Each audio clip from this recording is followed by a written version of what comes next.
Yeah, yeah, yeah. Ooh, that beat right there does it for me. You know what I'm saying? Have you ever just done something that you created and it just does it for you?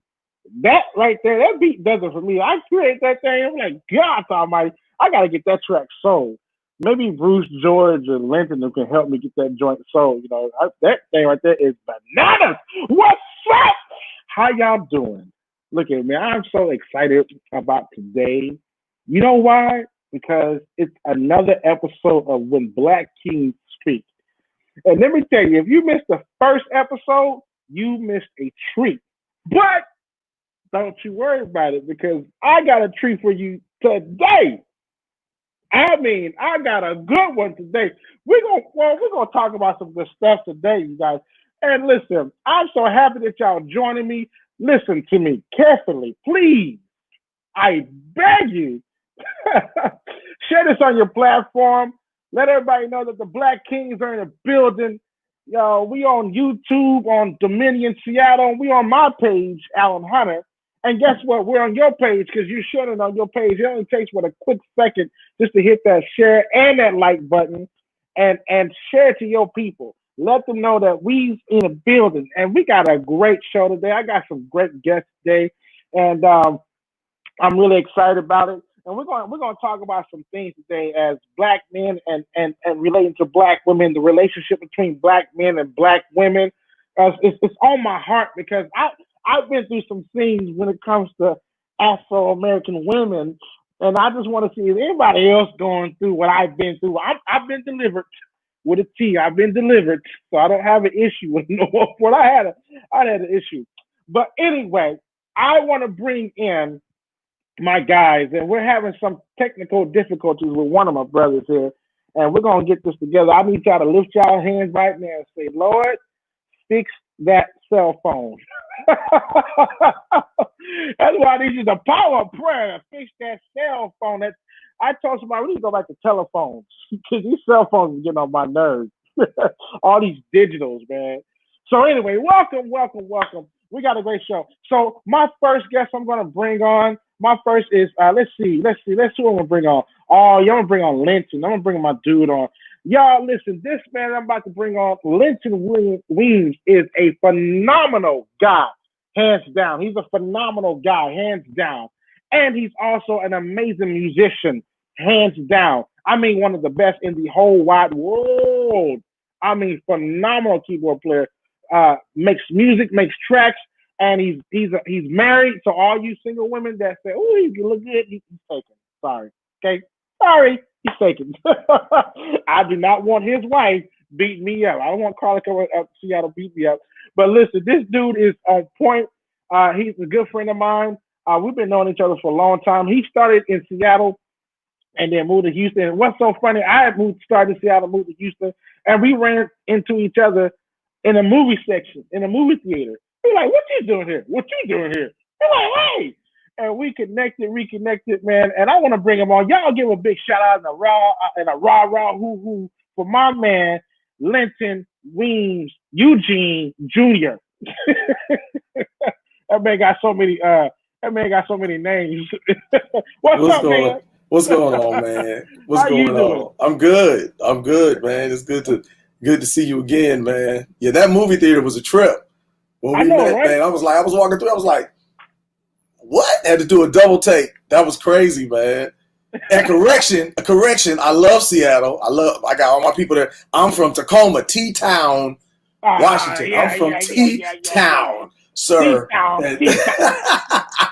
Well, yeah, listen, let me tell you something. Everybody moving to Tacoma, though. That was becoming a new Seattle. We just got to work on y'all smell. We got to work on the smell, Doc. Really? As long as we work on y'all's grunge up there. Y'all ain't got nothing but grunge. Nothing but grunge and coffee. It's homeless and coffee. See? You wrong. Yeah. So, all right. So, man, thank you so much for being here. It's an honor to have you. You are a man of wisdom, and people are getting ready to go. Man, they're about to be blown away when they hear your wisdom, man. Because it's so awesome. So thank you so very much, man. Thank you so very much. Okay, so my next guest, his name is Bruce George. And I just met this young man. And listen, this man is straight wisdom too. He's a genius. He's a genius. And I want, I'm going to say this real quick. I met him through a mutual friend of ours, JT. If you in the building, man, what's up, boss? Because it's your connection that got me connected to this man right here. This is a legend. Let me tell y'all something about this guy that y'all about to meet. Bruce George. He's the co-founder of Def Jam Poetry.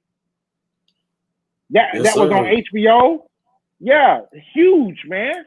Like, Bruce, man, and he has a new movement.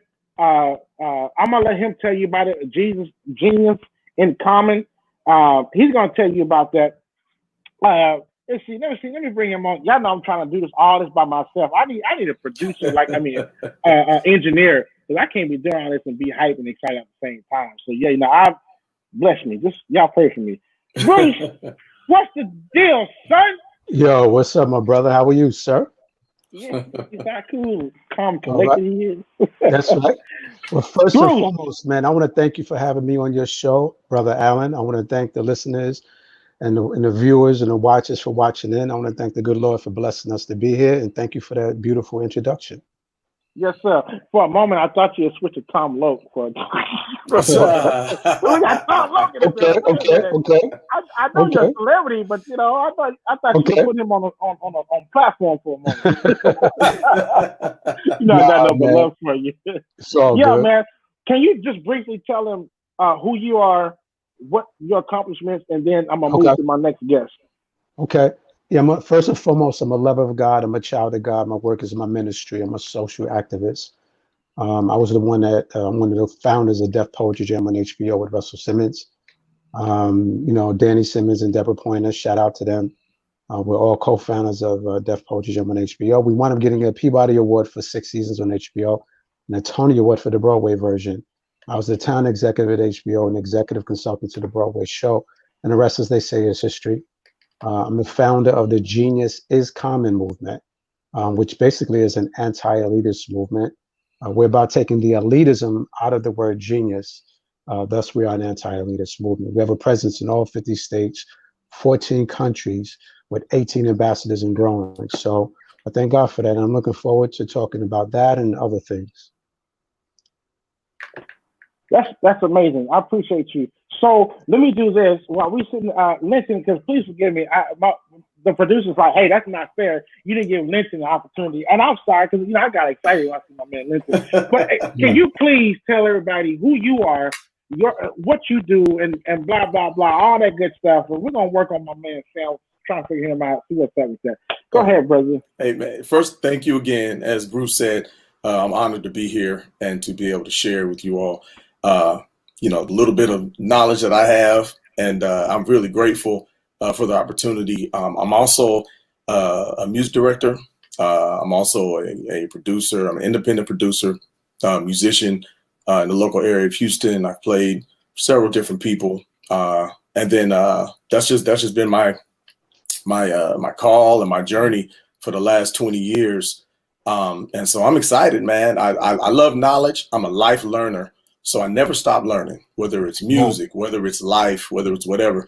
I'm just made it my business to continue to learn and grow from anybody, from any age, from any person. You can always, any experience is always a lesson. There's always a lesson in it.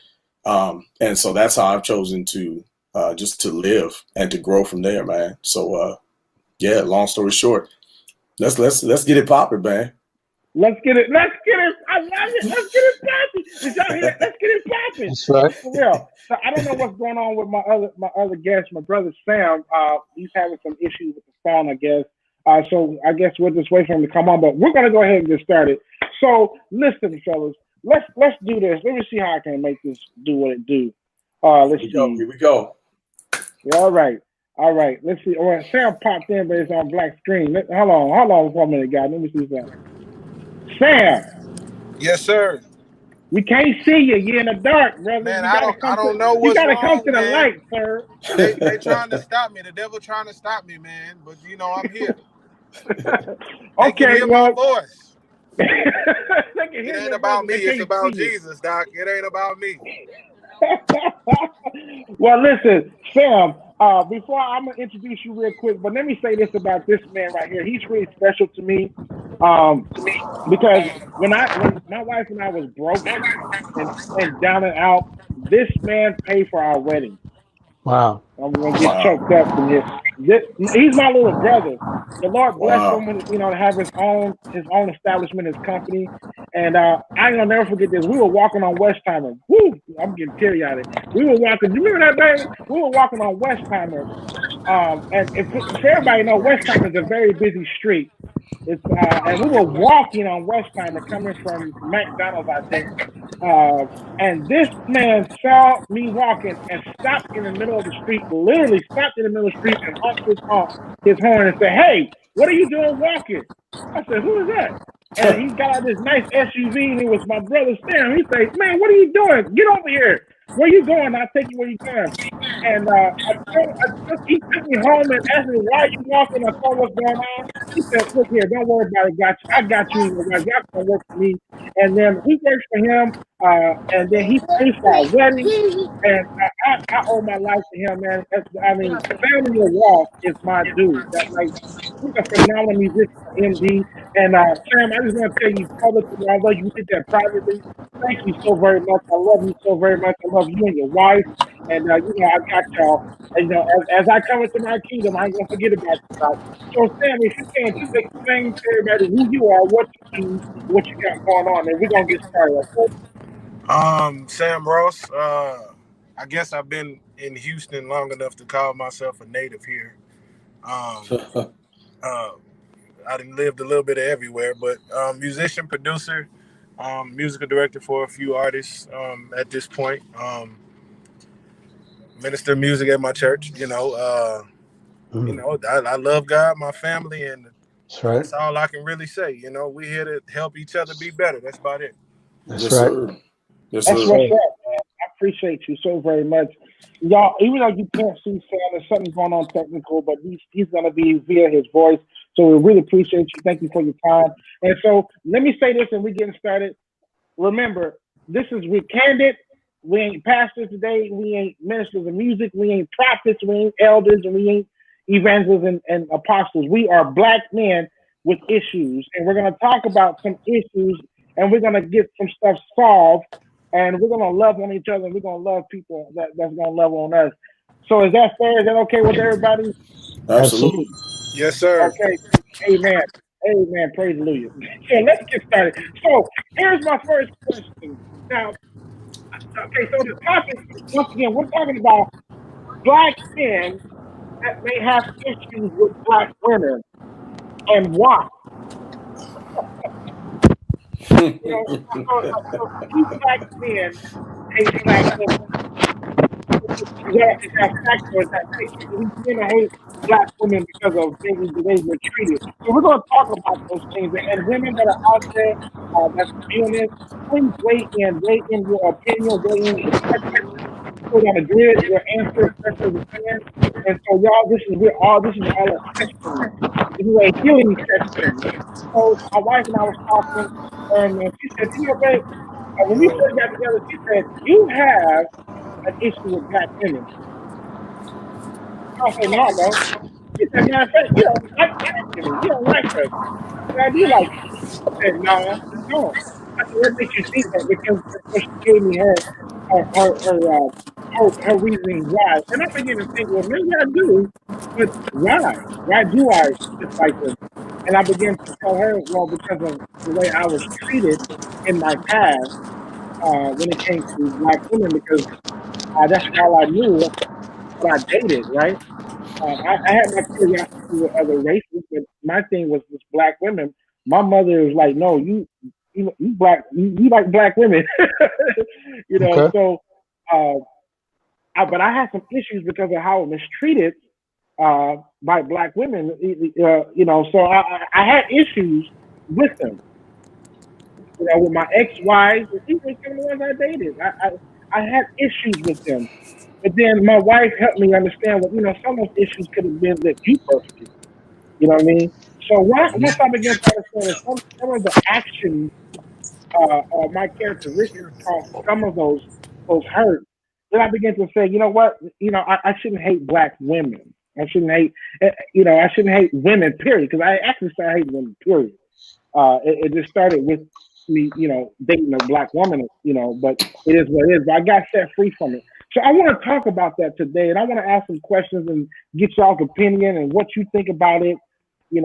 So my first question is this: do you think that a black man can love his mom but not his wife or his black woman? Let me say it again. Do you think that a black man can love his mom but not his black woman, or not the black woman? Who wants to go first? George, you open your mouth, so you go on first. Yeah, I don't mind answering that. Absolutely, you can.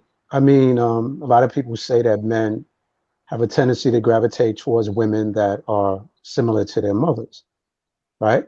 But a lot of times we end up with women that are not similar to our mothers. So you can indeed love your mother and not have love for that woman, that black woman, or what have you. So it really depends upon the woman. It depends upon the chemistry between the both of you. It depends upon, are you evenly yoked or not, right?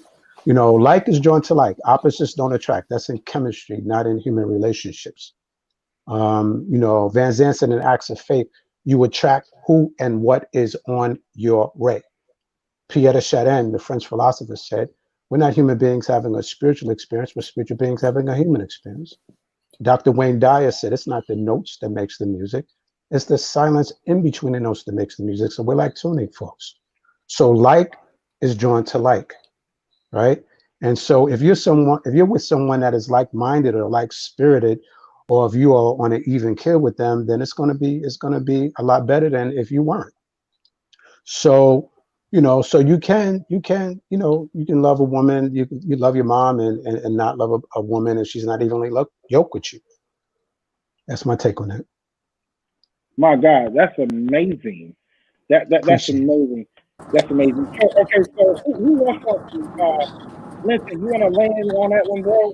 Yeah, I'll weigh in. I'm going to take it from. I had a great relationship with my mom early on, and then some things happened personally, and I said, and I gravitated to someone who wasn't like my mother, and so I went and actually found the opposite of my mother, and thought that's what I actually wanted, but what it was is that it was actually I was actually running from something, and so in the midst of running from what I actually liked, I actually ran to something that was the opposite of what I wanted, and it took me years to get past. And see, and it wasn't. Now then you have to ask the question: was that woman's fault, or was that my fault and my deficiencies because of what I felt about my mother? And so a lot of times it's and to answer your question, yes, it's absolutely possible to love your mother, because deep down I loved my mom. And then I came to the point of not. I said, I even told my wife this. I said, y'all don't judge me, but I said, man, I'm not gonna marry no black woman. I'm not gonna marry no black woman. I'm gonna get somebody else and who know how to act and who know how to talk. And I said all that kind of stuff, but not. I said those things not looking at myself and not looking at my own deficiencies that caused me to get in other relationships that weren't profitable. And so it's not until you can love yourself, heal yourself, and really look at life not through skewed or obscure glasses, but that you can look at things clearly, and then you'll be able to see how to love someone clearly, how to treat someone clearly, and your deficiencies won't lead you into all these different lanes and all these different things. So for me, it was gravitating towards someone who was the opposite of my mother. And I know, because I remember Bruce mentioning, yes, we do gravitate. Now, the woman I'm married to now is more like my mom than anybody, I've ever dated, which is wild. But I got back to that place after healing, after looking at my own deficiencies and looking at the things that I needed to get right within myself. Then I evolved to that place. And it just so happened, Bruce, to be like mom. And so, which was interesting. But until I got to that place of healing myself, I was gravitated to everything that was, you know, that could have done me some harm. Wow. Wow, that's so Sam. What is your take on? Were you able to hear the question? I feel like you know, as black men, we're raised, you know, find a black woman ain't nothing better than black. But then as we live, we find out that other cultures are raised differently. You go to the Chinese culture, most times, not all, most times women are very submissive, don't really have much to say. Same in the Middle Eastern culture. Different cultures do different things. So I believe it depends on your perception and your reality to determine what type of woman that it is that you want. Me personally, the crazy, all of that of a black woman, I love. You know, it's nothing better than a black woman to me. That's just me personally. Amen. But, yes, sir. I feel like, again, so to answer your question, yes, it's true that you can love your mother and not love a black woman. But if you're raised in the deep hardening of you wants a black woman, it don't matter which way she's coming, that's what you're going to want. That's pretty good. So here let's do this. Why do you use submission against black women? Why do we use submission against black women? Why do you feel like we use submission against black women? I want to know. I want to know that. When you say submission, when you say use submission against black women, you mean in what regard? Meaning to have them submissive towards us? Yeah, you can say that. Yeah, let's go there. Or you mean using it as a term as you don't submit or you don't know how to? That's a good one too. See, it can be used either way. Because some men do. I tell you what, Bruce. Why don't you answer from your point, and then Linton answer from your point. Okay. Let's compare. Let's compare them. Go ahead. Right. I love it. There's a quote by Casanova that said about Casanova, the great lover, that said, "Casanova loved many women, but he broke few hearts." There was another quote that said, by Casanova himself, that said, "I don't conquer, I submit." Right? And you see, the thing is, a lot of men have fallen into this whole alpha clique thing that they have going on now. Now it's all about I'm alpha, I'm not beta, right? And so everybody's top dog, everybody's hard, everybody's eating rocks, right? And then at the same token, they become very insensitive. They become very, narcissistic. Okay. You get a lot of people that are very narcissistic that have this deep-seated or deeply rooted or seated sense of I'm alpha, I come first, it's all about me, and you do what I say. That's not going to work with anybody. I mean, it might work with other women, but with black women, you're going to definitely get blowback and pushback from that. Obviously, and for all the right reasons that they should resist that, but it's about us as black men being able to be diverse. So sometimes we know when to be alpha, and sometimes we know when to be a little on the beta side and have that more sensitive side to us. So for me, it's not about having them submit. It's about them being able to be who they are, you accepting us or us accepting them for who they are. And if it's somebody that we're with that we can't accept for who they are, then why are you with them? Right? It's about respecting each other. That doesn't because, it's about us respecting each other. There's a time when I need to concede. There's a time when a woman needs to concede, right? And when that time is, because the spirit would dictate itself, right? And so, but a lot of us, we don't listen to that. The spirit would say, you know what, stand down. But with the ego will say, you know what, stand up, right? And that's why you get all of this headbutting and all this nonsense, because we're not really focusing on what we really should focus on, which is having understanding, being evenly yoked, communication, having proper communication with each other, and putting that pride and ego aside. Okay, so so Bruce, let me ask you this, and then we're gonna move to Linton, and I'm gonna move to Sam on that. Are you saying that Black women aren't submissive or can't behave when you say what you say? No. They can be. I mean, they can be submissive, but I think a lot of men have a tendency to try to make them be submissive in ways that is just totally, disrespectful, or not respectful of their independence, not respectful of them as having that sense of who they are, right? And we have a tendency to just kind of like, it's all about me and you do what I say, and and that's not going to fly. That's not going to fly. I love that. Linton, weigh in on what from your perspective, and then I'm gonna go to Sam, and So go ahead. Well, I'm gonna say I agree with Bruce. I think it's when you fall into those areas where, how can I say this? When you have one that's dominant, and then when you have one that's not. And so Bruce, you go into those situations and you're going, I accept you for you, I accept you for who you are. But when that person, if that is a dominant person, then that person, then if you decide to accept that person who you are, you have to have someone who is doing the same thing on the opposite end.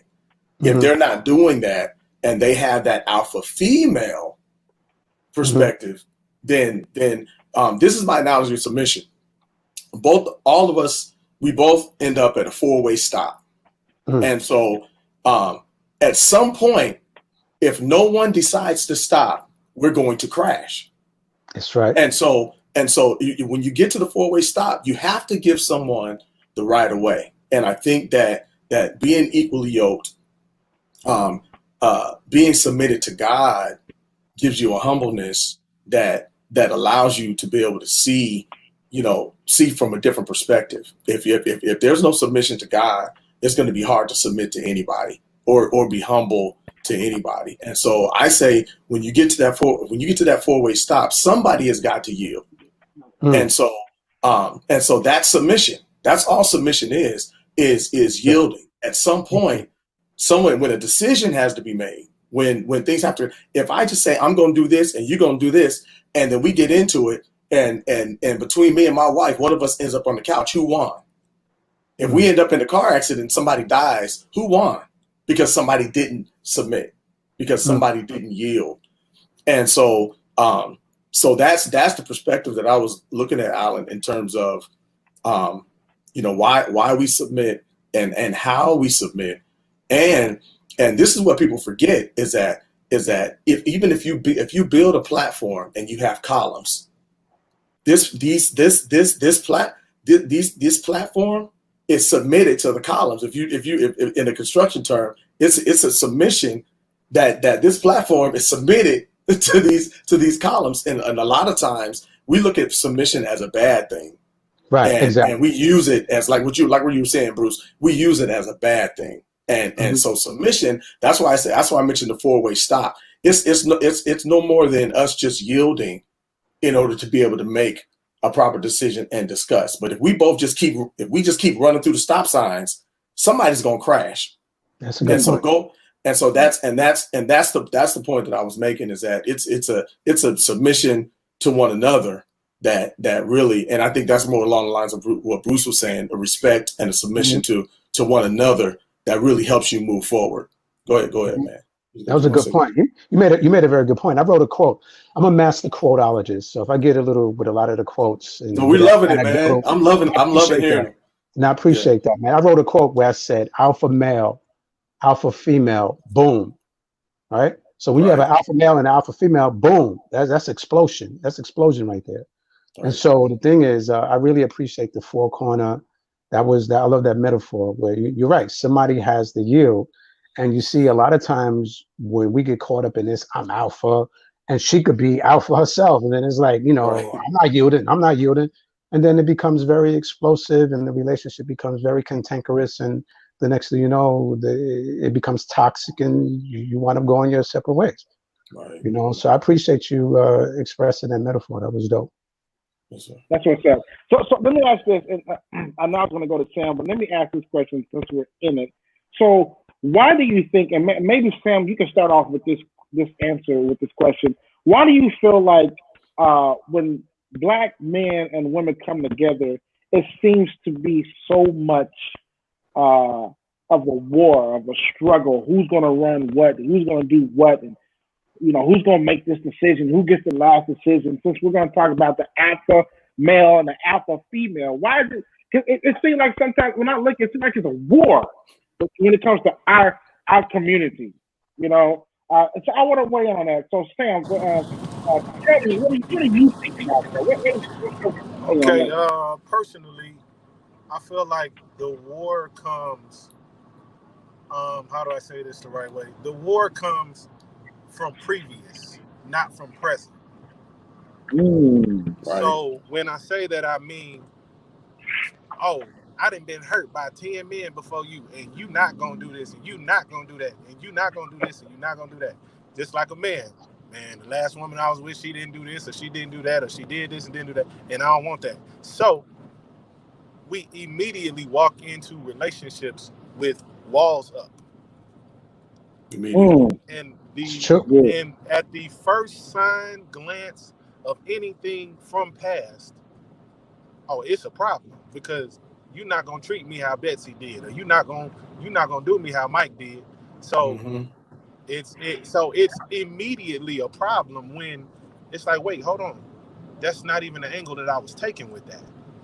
Like, you got to get to know, and so to answer your question, I feel like the war comes because there's no real getting to know. The society has become more of, hey, she look good and got a big behind. Hey, girl, he fine and got some money. So that's all that matters in this society. So when we become the people that want to know each other better, that will make a better relationship walking in. That's a very good point. He's spot on with that. Yeah. Definitely spot on with that, bro. Like, I mean, that is like so dope what he said, because we forget, a lot of times we forget the fact that there is a movement afoot, and has always been a movement afoot to divide and conquer the Black man and the woman, to divide us, right? It goes back to, and I'm talking about how it goes back to commercials, the old Tide commercials, where you would see the Black woman with the children, but you would never see the Black man. Absolutely. Or whenever you would see the Black man and the Black woman, you would never see wedding rings. So all of those things was designed. Look at the whole child support system, the 3 strikes. You can't, a Black woman can't be with a man if he has a felony, if she's on child support. So all of those different things are set up to divide us. We get fired from our jobs quicker than a Black woman will, because they don't want us to be the head of household. They don't want the Black man to be the head of household. And they do everything they can to make it that much more challenging for Black men to be the head of household. So now you have all these women head of household, right?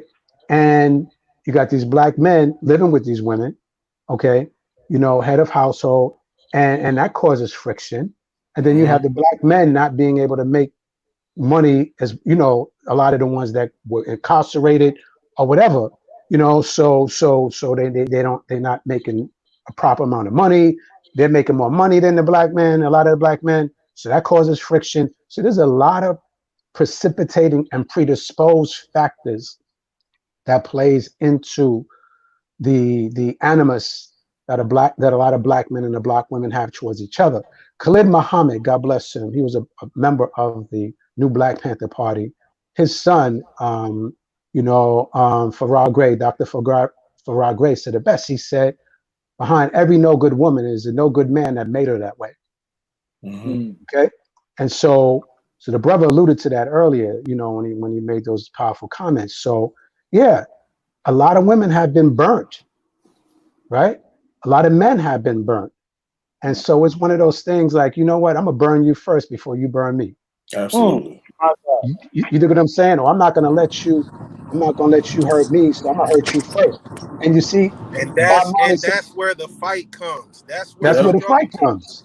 Yes. Because everybody's trying to get the leg up instead of saying, hey, let's sit down, let's sit back, let's figure out how we can work us out. And then you have a society who's not gonna work with me. They're not even, and they're not promoting for us to do that either. They're not promoting for us to talk and get together and do any of that. And the biggest thing is, yeah, they're scared. Yeah, because when we get together, when we stand together, man, listen. My wife, where I am right now, and what's funny, Bruce, you said that behind every no good woman's no good man. I heard a story of someone who said this guy, he drove up to a 7-Eleven. He said he saw an old friend of his wife's, and he told his wife, he said, "Babe, aren't you glad you married me? Aren't you glad you married me?" And she said, if I had married him, he'd be sitting where you sitting. And that was just a testament of when you find someone who can back you, be your support, and it goes back to what Sam said. He said it's all about being how you were raised. A lot of times, because a lot of black women, some black women, even black men, so it's not just one or the other, but how you were raised and how you were brought up and your expectations of that person. When those are tainted, then when you get in, when those are tainted, that when your expectations are failed, by the time you get into a relationship and you realize, wow, this man, he don't take out the trash. He want to play video games. He won't open my car door. There's an expectation that some women have that totally jolt them when they don't get it. And but it's the same thing with men though. Like this is not a tell off, but my clothes weren't really getting ironed and I wasn't expecting them to. But my wife grabbed my clothes one day and she said, "Babe, let me iron your shirt." I went like this. I said, "What?" I was like, "What, you gonna iron my shirt?" So expectation and trust is a huge thing. Like Sam was saying, when those walls are built up, those walls are built up because of a lack of trust. I don't want to take up all the time, but hey, to touch on one thing, then Flat, I got you. Hold on. To touch on one thing. Sometimes we enter into situations because of the outward appearance, but we don't realize that what our expectation is in our mind has never been the bar for somebody else in there. Ooh, bro. Right. Listen. So I grew up in the hood, quote unquote, never had to do too much for a man, but then I get a man who expects me to iron, cook, clean, do all this and all that. For the first year and a half, 2 years, it's going to be a problem because we trying to figure out, why do you have an attitude because I'm not doing this and that when I've never done this all my life. Right. Wow. So has never been set. I love that. I mean, when y'all dropping hold on, man. Let me tell y'all, y'all dropping some great knowledge. Yeah, for real. I'm like, yo, so honored. You guys are really dropping this, man. This is so deep. This is so powerful. Let me ask you this. Since we're talking, I like George, how you, man, my God, how you really brought that back about the Tide commercials and how what we used to see, our image. And that really plays a lot. That's really good. So let me ask you this.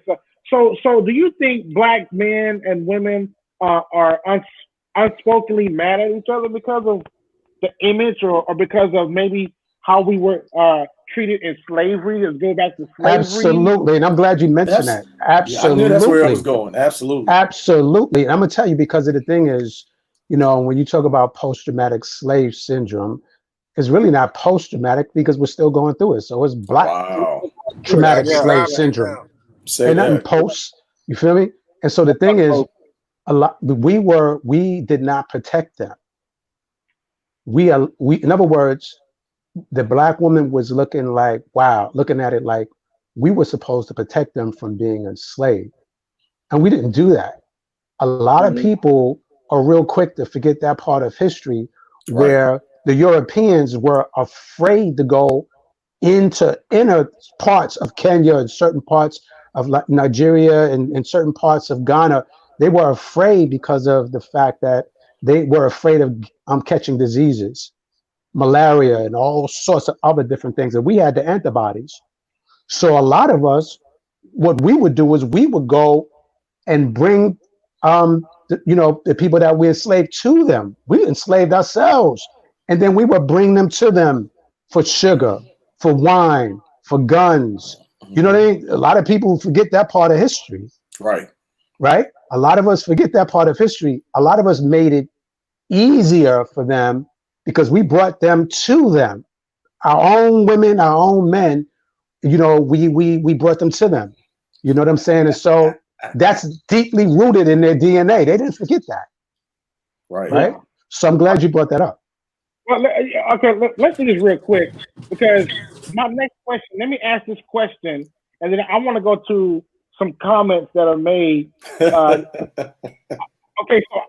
so what we're saying, how do we apologize? Freeze. How do we apologize? Think about it. How do we apologize for that? Now, I just put this comment up, and I want her to explain this. Lord have mercy. She says, that's what I was laughing at. That's what I was laughing at. I love her to death. She's such a sweetheart. She said, when I get married, you better buy. That is funny to me. Clothes. Now, look, disclaimer, I don't know what you said, but you put it out there. Can I just be real? Can I just be real, y'all? Absolutely. What in the hell do you mean, Ms. Parsons? What do you mean when you get married, he better buy non-wrinkly clothes? Are you saying you don't want to iron? You don't like to iron? She's saying that dryer her best friend, Doc. Right. Hey, listen. A dryer and a sheet and some Febreze. Listen. And wait. Let me clarify that I didn't ask my wife to do this. This is something. She was raised by her great grandmother, her grandmother, and her mother. And when you go back to what Sam was saying about how people were raised, there are some things that in her expectation to do for a man isn't how she was raised. So for me to actually marry someone else who didn't have that experience and expect that would be wrong of me. You understand what I'm saying? But the fact that that's how she was raised, then she'll do things sometimes. And it's not for one of us. I think we judge each other's relationships too much based on what's needed in that relationship. My relationship is not going to look like Bruce's. It's not going to look like Sam's. It's not going to look like yours. I said, and to your question, you said, how do we heal it? We don't. We live it. We be it. Because what we need to do is be who we're supposed to be. That will automatically heal whatever needs to be there. There's not nothing we can say. There's not something this stuff. There's nothing we can say. It's all in what we need to do. It's in how we need to live. It's how we need to protect. It's in our doing that we need to do these things. It's not in you can't say enough because it's time. It's time. That's a good point, though. I'm glad you said that. Yeah. It's going to take. It just takes time. But consistently. It's not inconsistent, but consistent time. I'm learning that the more consistent I am in my life in areas, I'm starting to see the fruit of things in my life just from mere consistency. Not from just grinding, but a consistent grind and staying consistent. That right there, being a consistent protector, being a consistent communicator, being a consistent lover, being a consistent, being a consistent provider. Those things, however we're doing them in a healthy way, not in a toxic way, in a healthy way, that right there in itself over time brings healing. It just starts happening because we're in position. A lot of times we're just not in position to be able to love, provide, take care of, speak to, communicate with our women. We're just not in position to do that. And then they don't trust us. When we're not in position, they won't trust. You've got to get in position and then be consistent, and then trust will be established. But you can't say, trust me, and then you remain inconsistent and toxic in a woman's life. You can't do that. No, you can't do it. And let me jump in real quick. First of all, you were spot on with that. I'm going to give you an example. of what's happened. And this is why they mistrust us. And a lot of them don't respect us because we don't, you're right, it's in the doing, not just apologizing. You get these spineless Negroes, because that's what they are, spineless Negroes that are seeing a woman getting beat up and they're filming it on Facebook live. Idiots. Okay, idiots. You know, I'm going to tell you, that's not happening on my watch. Right. Okay, especially a black woman. You feel me? Ain't no black woman getting beat up around me. That's a free get out of jail card. You feel me? Right. So the bottom line is, when a woman is in a black man's life, she should feel very much protected. Right. Absolutely, she should feel protected. Right. And those that don't, they need to step up their game or get out of the way and let somebody else do it, handle it. Right. That's it. So let me say this, because Miss Frankie, hold on, Miss Frankie put. Well, let's see what she said. Let's see what she. What she said here. Miss Frankie, let's see what she said here. She said, "I'm not going to, and he better cook, clean, and all of that for real, for real.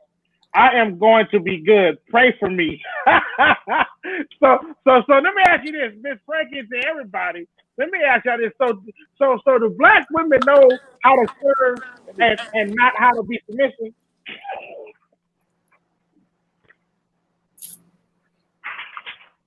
I'm just asking. You said, do they know how to be served and not how? Do they know how to serve and not know how to be submissive? Is that it? Well, if they don't bend, I mean, that's not a relationship. I mean, if a woman is not willing to bend, you know, and be of service, because it's about not just them serving us, it's us serving them and knowing when, you know, I mean, there's a time to serve and there's a time to be served. And if it's all about them, you know, just being served and not serving, that's not a relationship. You know, it's not balanced, you know, and that's not going to work with me. That might work with somebody else, but you know, it's about, you know, it has to be evenly yoked. It has to be balanced. Wow, that's good. Yeah.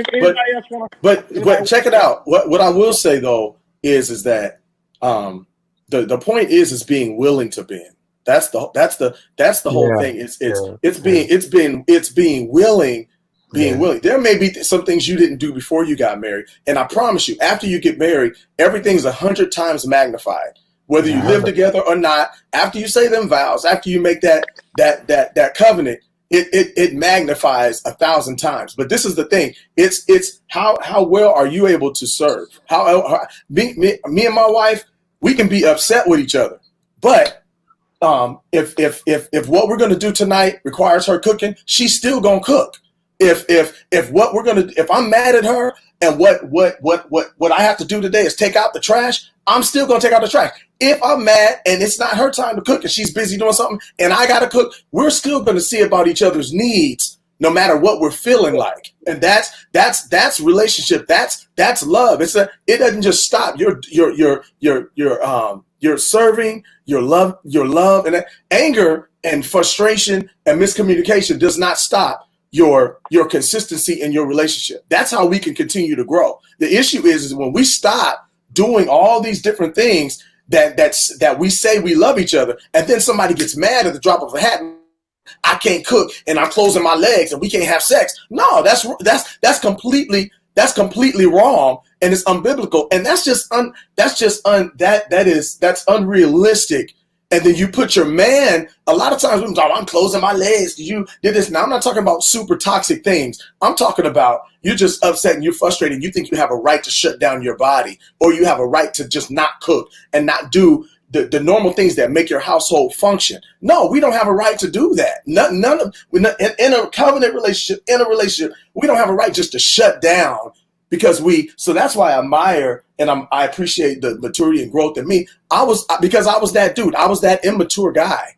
I was that person. I was the immature guy that cheated. I was that immature guy that had deficiencies in me that I couldn't understand, and I couldn't understand my wife and my ex-wife and all those different things. I couldn't understand it because I had deficiencies in me, and that's the thing that many people have to own up to. You have to own up to your own deficiencies before you start judging and calculating the right and wrongs in the relationship. Remember your own deficiencies. And so that is, but like I said, love doesn't stop when you're upset and when you're angry and when you're frustrated. Love doesn't stop. The function of the household doesn't stop. And that's where we get emotional. We get tied up in all this stuff, and we let the enemy, whether it be a man, whether it be a woman, whether it be all these things in between, it don't stop just because you get upset and just because she don't iron something, just because she don't do something. That don't stop my grind. That don't stop me protecting her. That don't stop me loving her. That don't stop nothing.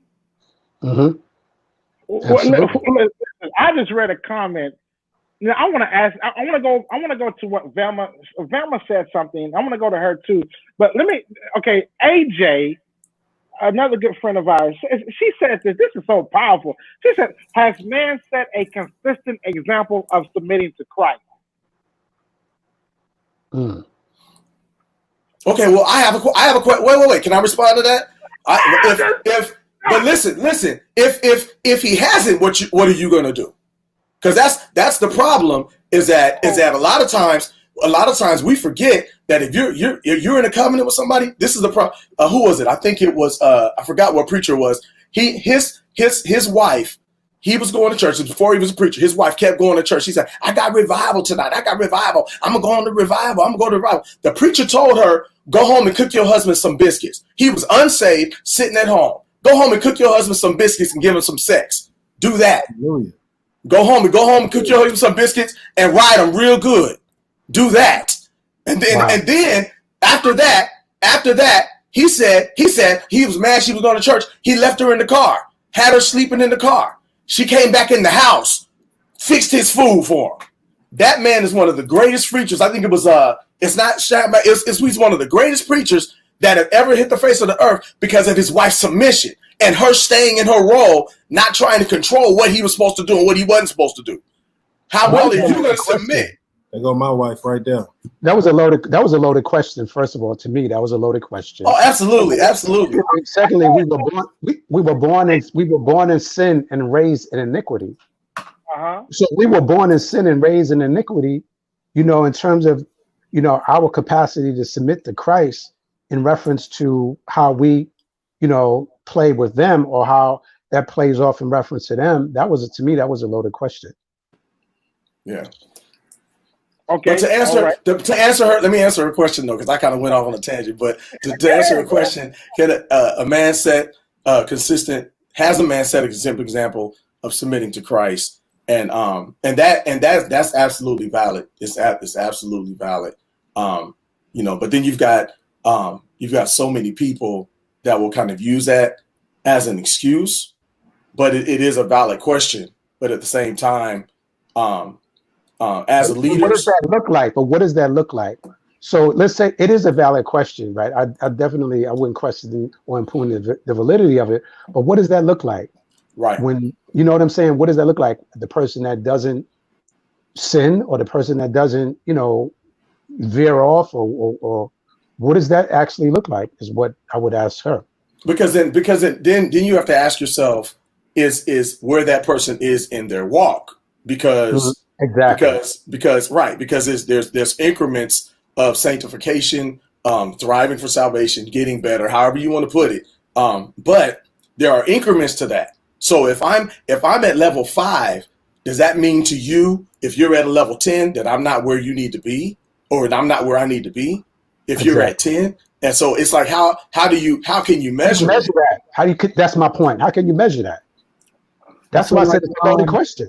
I feel like some of it is about protecting your process and also realizing if that person is worth your process. Now, when I say that, I mean, if I know I'm headed to one place and I'm a man and I'm trying to lead this house whole 9 yards, if this is my process, because I know God has given me this.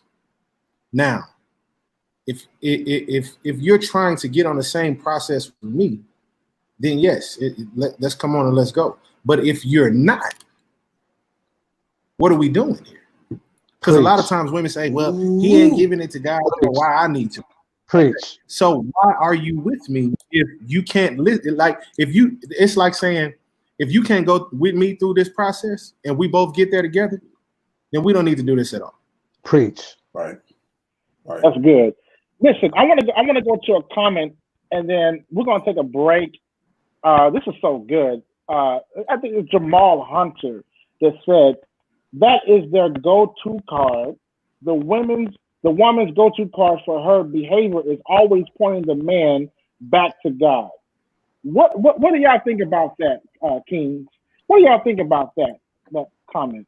I think that's valid what he said. A lot of women would do that as a way to kind of like it's a deflection. It's a way to like, you know what? Okay, let me do that. It reminds me of like with the Apollo Theater. I'm from New York. You want to win when you go to the Apollo Theater, sing a song about Jesus. Okay? Right. All right, you're gonna get snaps and hand claps because nobody wants to touch that. Right. Nobody wants to go there. Nobody wants to go there, right? So it's one of those things where that is a Machiavellian move, if you will, a strategic Machiavellian move to go in that direction. You see, and that's the thing, man. We don't need, no Machiavellian moves, and just be stripped down, bare, raw, and just bring 100% of yourself to the love table. Period. Right. 50-50. I agree, and I think it's also a way of not taking responsibility, because this is the thing that we all have a responsibility in a relationship. And if you've joined with me, then it's a way of saying if I'm supposed to be your help, then if I'm supposed to be your help, what did you join to me for? Did you join to me for me to be your knight in shining armor and rescue you without you coming and adding legs to my vision? Thank you. Or you know what I'm saying? It's a way, and it's also a way of saying, where are you? But I'm not accounting for where I am. And so that's that it can, you know what I'm saying, you can look at it a couple of different ways. It's not that you shouldn't be pointed to God. It's not that, that card is not valid. It's when you're using it as a card. There you go. I also feel that we can take it back to church, because so often do leaders say the man should do this, the man should do that, instead of saying we both have to come to him for ourselves. Yeah, that's true. Mm-hmm. Because as a woman, yes, you're supposed to lead your man, but guess what? You got to have your own personal relationship with him. Mama can't do it for you, daddy can't do it for you, your husband can't do it for you. You got to have it for yourself. So to say, oh, well, I'm not doing it because he's supposed to be following God, blase, blase. Well, what are you doing yourself for God? I feel like oftentimes we don't challenge our own household. Sam. One thing he said when taking it back to church, I was raised in a traditional Pentecostal setting, and whether people want to admit it or not, it was a lot of chauvinism, and a lot of times we beat submission women over the head with submission, and it was the man is supposed to do this and the man is supposed to do that. So in some cases, I was in a session one time, and I was in a men's meeting in session, and the woman was teaching the class. I thought it was interesting, but she asked the question. She said, where did your household get to under your leadership? It's your household. You're the leader. Where did your household get to under your leadership? And so when you say taking it back to church, what were we teaching, and what foundation was set, for the man to be the end all be all, for him to be the head, for him to be this and him to be all these different things. And then we put the women here, we put them all on the other side. We put them on the other side of the church. They had to sit in their area. We sat up here. Listen. We put them over here. And then all of a sudden, somebody started reading the Bible and started realizing that in order to be a missionary in the church, you actually had to be going somewhere and not just be called it. So then, mission. So what did we build on in church when we kept, making women subservient, and not allowing them to actually really be who God wanted them to be in order to, in order to enlarge our call or our walk or who we were. I mean, that we have to own that too. We have to own that. That's true. Absolutely. So are we saying? I'm gonna say this. I swear I gotta take a break. So you said no women pastors and no women deacons? No, I didn't say that at all. No, he's not saying that. No. What I'm saying, I believe, Linton, if I can kind of try to shed light based off of what I received from what you're saying. I believe he was saying, based on us saying that women should this and that, even from the time coming up, it was said that women should be in one place and that's it. Right. But that's not what the truth of it is. The truth of it is we should both be coming together. Mm-hmm. If we're going to meet somewhere, let's meet in the middle out of the sanctuary and then get to the altar.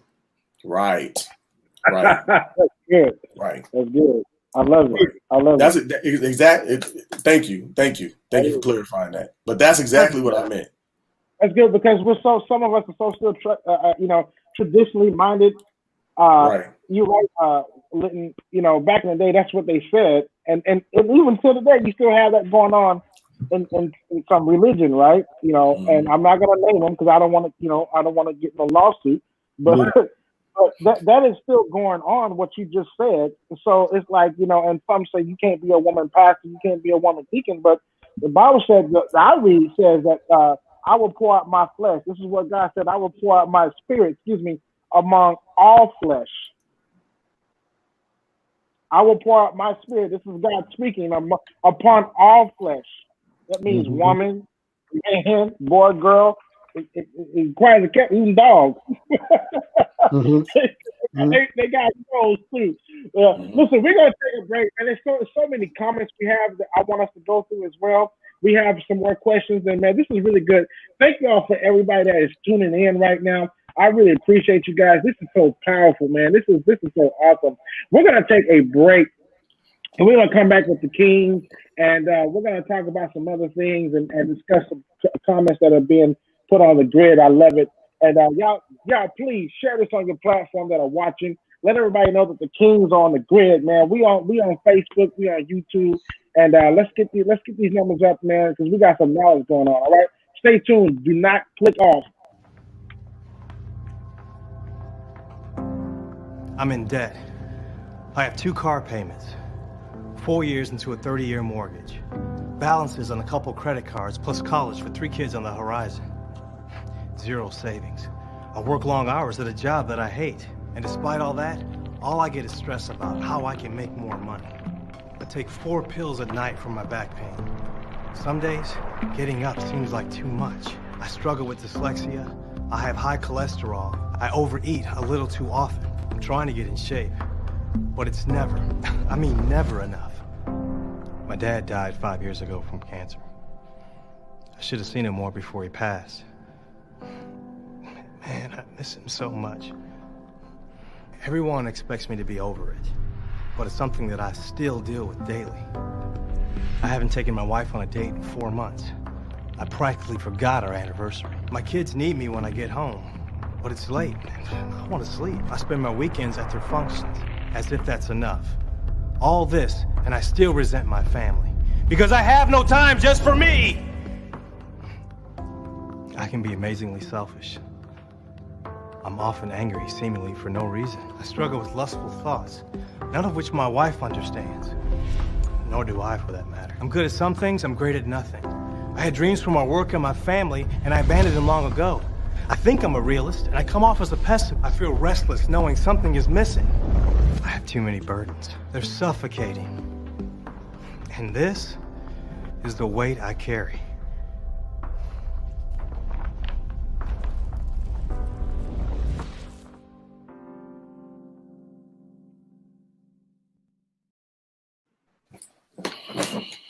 Okay, what's up, you guys? Listen, thank you once again for joining when Black Kings Speak. We're having a great session here today. There's some great knowledge that are being put on a grid. People asking questions, and this is beautiful. I love it so very much. I think this is what we need in our community. We need hard conversations. We need to, as my wife calls it, confrontation. Confrontation ain't always bad. It's, depending on what your motive is and how you attack it, it can really be successful. Like tonight, today this is successful. This is so powerful. I love this. And I just want to thank all my guests that are still on here, you all, for hanging out with us. And so let's get on into some other questions, and then we're gonna go to some comments, or maybe we should go to the comments. What do y'all think? Y'all want to go to some comments right quick? Or, yeah, we can go to the comments. Comments. Yeah, let's go to the comments. Comments. Let's see what they say. Okay, so let's see here. I want to go. Let's go here. Tanya DeBoe says this. She says this: if you are in a relationship with someone, you know where the other person level is. So if they say that to you, I love them, then you invest in them and get them to the same level as you. What do y'all think about that? She has to rephrase the question, because that question is not clear to me. Well, let me see. It says, if you are in a relationship with someone, you know where the other person's level is. You know where their level is. It depends on. They commented that when we were talking about the level of someone getting to God. Oh, that. Okay. If they're talking about that, that's different. Their process and invest in them till they get to where you are. Okay. I don't know if that's exactly what she was saying, Tanya. Yeah, I'm not really clear about the question. I believe that's when she came on in. I'm not sure. Yeah. Well, if that's the case, well, I mean, just to speak to that, if that's the case, it really depends on the relationship. It depends on the person, because this is the thing, is that when anyone's in a relationship, they're always trying to put their best foot forward a lot of times. And so you meet that person's representative. And so it's not until later on that you begin to hang out, then you begin to discover, as you're in that dating process, you begin to discover where that person actually really is. Now, by that time, you've invested already. So then I'd have to ask her, is that person willing to grow and willing to go to the next level? Because this is a thing, when it comes to something like that, when it comes to life, school, God, whatever, it has to be something. I can encourage you, but it has to be something that's in you that makes you want to grow and makes you want to do better for yourself. You got to love yourself. You got to want to push yourself. And I can speak to it, try to grow, try to help, and do all those different things. But yes, you can invest in that person and make them want to grow and make them want to do better. But it's really, really going to be up to them, up to that person, whether they really, really get to that place. You can invest. So then you have to ask the question, how long is investing before you see the return? How long is it? And especially if you're not, now, if you're married to the person, that's different. If you're in a relationship with that person, that's different. Because how long do you invest until that person decides they want to get married? How long do you invest until that person decides they want to be in a relationship with God and y'all unequally, you know what I'm saying? That can go. So I understand what Bruce is saying, because it has so many different facets to it. But Wings, I believe a part of the problem also is we don't court anymore. Right. That's a very good point. Preach. Right. Yeah, absolutely. You got courting. Yeah. You meet somebody, then you court them, right. then you date them. Right. I should be able to decipher through discernment what level you're on in the courting process. Right. That's a very good point. Absolutely. Yeah, before we even get to dating to be married to a relationship, I should be able to decide and decipher where you are in the courting process. Right. Right. And I'm gonna say, and I totally agree with you. I thank God, my wife and I, we did a long distance relationship for months before we were able to see each other. That helped us. That helped us. She lived in Indiana. I lived in Houston. We had to get on the plane to see each other. But for me, that helped because, I'll just be perfectly honest. You get with somebody, you date them for a little while, then you end up having sex. And then it happens that way sometimes. But we were able to talk way more before entering into that sexual realm. We were able to talk a lot more way before that point, and actually talk to her parents, talk to her family. I met her mom and dad and all those different things. Knew them for a while, but re-met them, talked to them again, did all of that. And Sam, that helped in the process of us knowing the level. From the beginning, we didn't have to guess at the levels, because you had to, being in two different places. How could you have come together had the community? But see, the craziest part about it is, from what you're saying, the communication was at its best point before you enter into what people call the actual road well traveled. Right. Yeah. Absolutely. Okay, cool. Absolutely. Let's move on. Because we can be all night with that particular. I love it. That's good. I love it. So let me ask this question: are Black men intimidated by Black women, and therefore is it creating competition? Intimidated? Are they intimidated by them? I don't think we're intimidated by them. I think that there is a movement afoot, like I said earlier, that will put them in position of power, right? At our expense a lot of times. So a lot of women, and it depends on the level of maturity of the man. Some men have a problem with a woman making more money than them. I don't. If you're in a relationship with a woman and she makes more money than you, then I'll be doing a happy dance right along with her. You know what I mean? It's like, because we're in this together, right? But you get a lot of people that are very insecure with that. And then that becomes very contentious. It becomes a bone of contention. And the next thing you know, mess hits the fan and yada, yada, yada, yada. But for me personally, that's not an issue. That's a non-issue. I like that. So let me ask this other question, because we're going to move on. I know normally we will be done by now, but this is so good.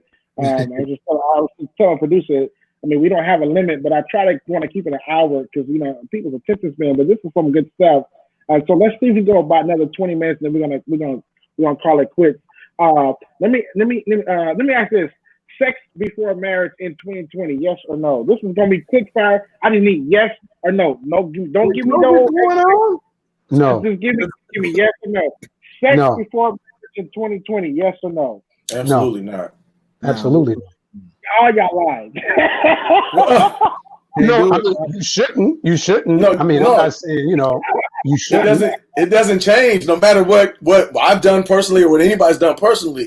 The standard is not supposed to change. It shouldn't change for anybody. I know people I know virgins today, grown women virgins. I know women who are holding themselves and keeping themselves.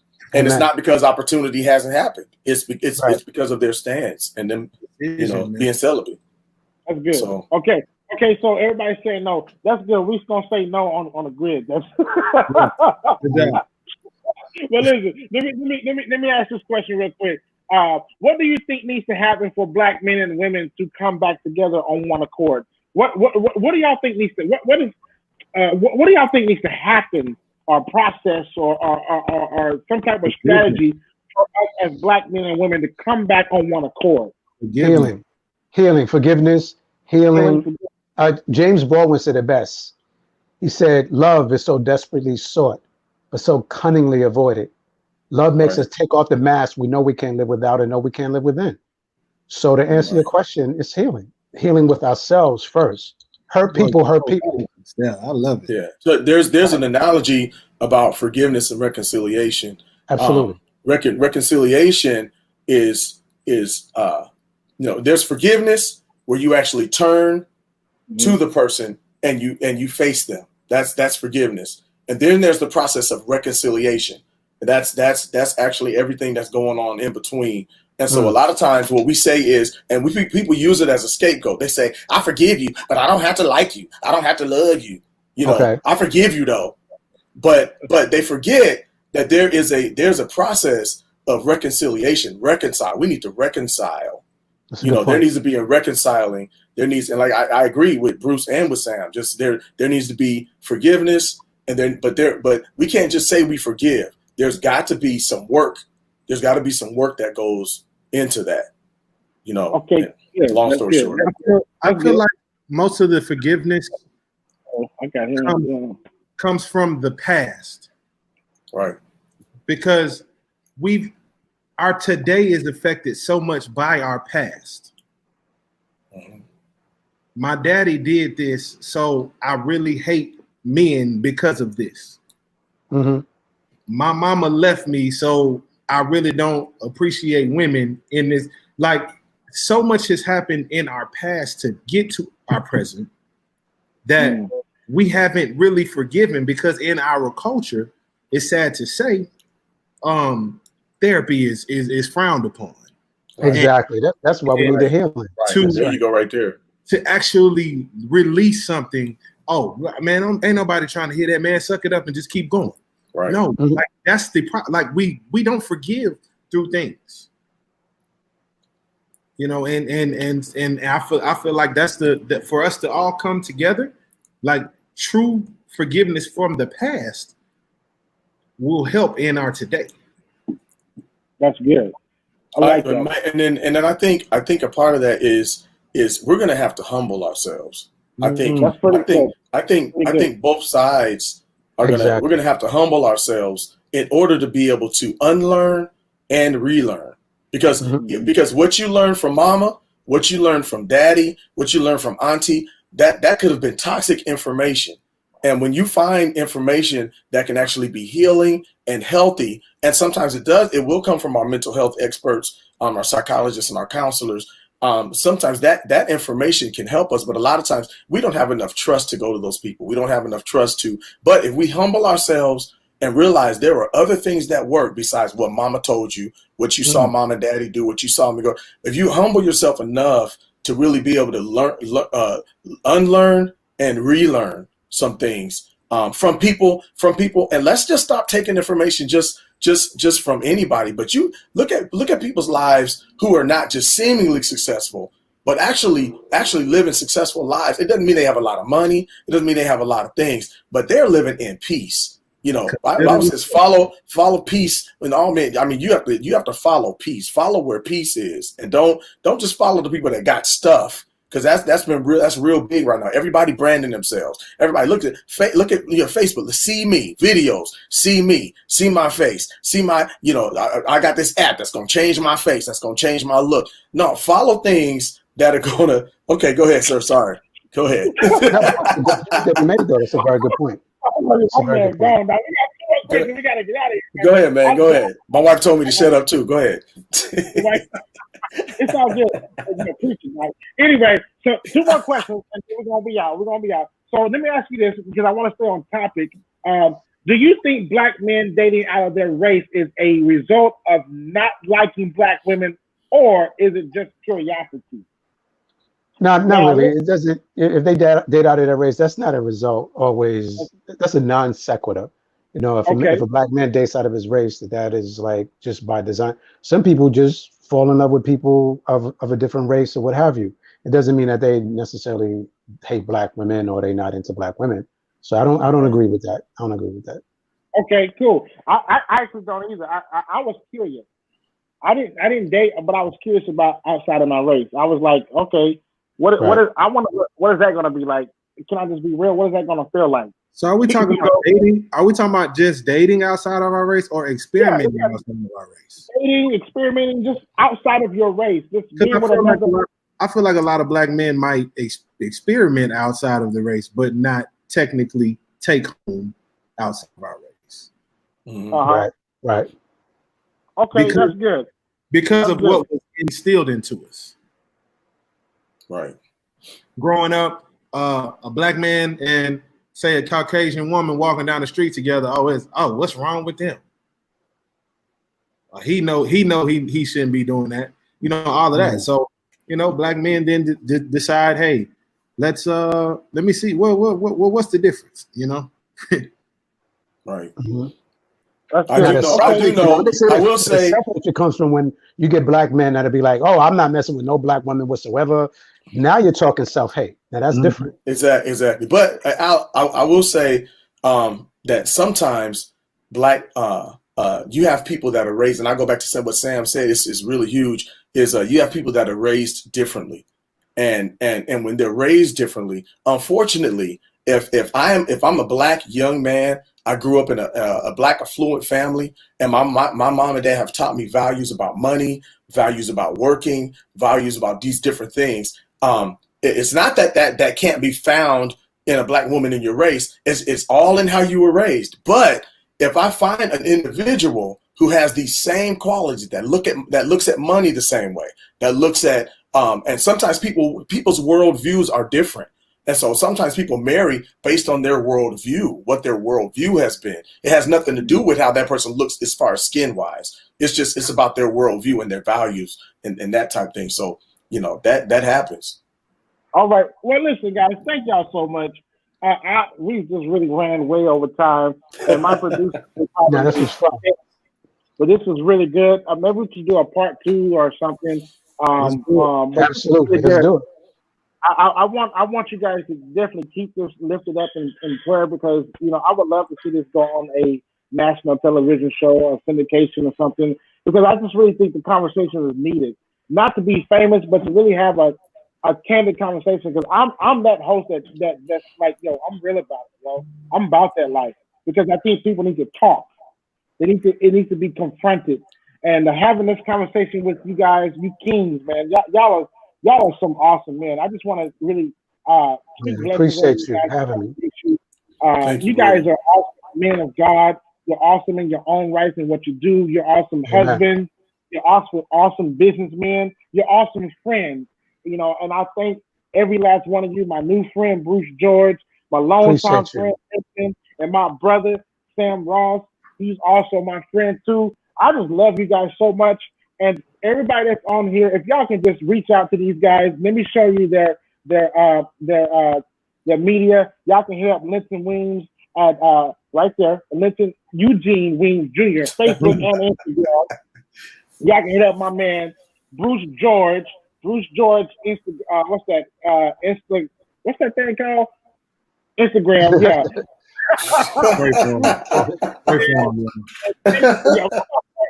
That old lady is kicking in, and Jesus is coming on Facebook. I wish we had time for you to really talk about that, George. Maybe I can bring you on and you can talk about that movement, because it's a really good movement. My wife and I joined that movement. And then, last but not least, my brother, y'all follow Sam Ross. I am the Sam Ross at Instagram, Sam Ross at Facebook, and so that's what it is. I love y'all so very much. Thank you, brother. Thank you for having us. Love you too, man. No doubt. I appreciate it so very much. And you guys rock, man. Y'all really do. Y'all rock. So I just want to say thank you to everybody. And y'all be easy, man. And let me give you my last remarks.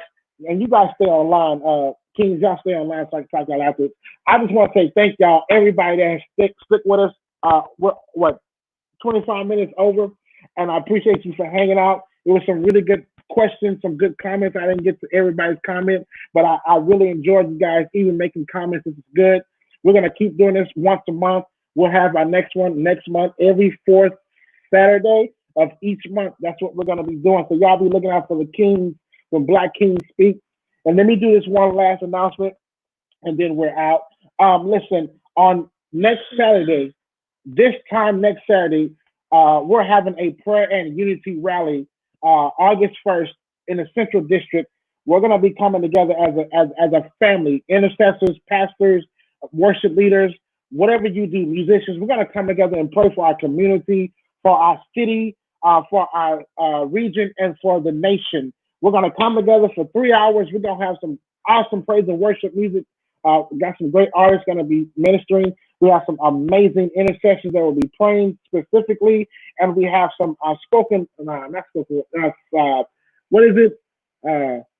inspirational speakers that are going to be speaking. It's going to be amazing. I want you guys, if you're in the Seattle area, all the way from Everett, all the way to Tacoma, y'all come on to the Central District, right there, 23rd and Jackson. It's at the Starbucks parking lot.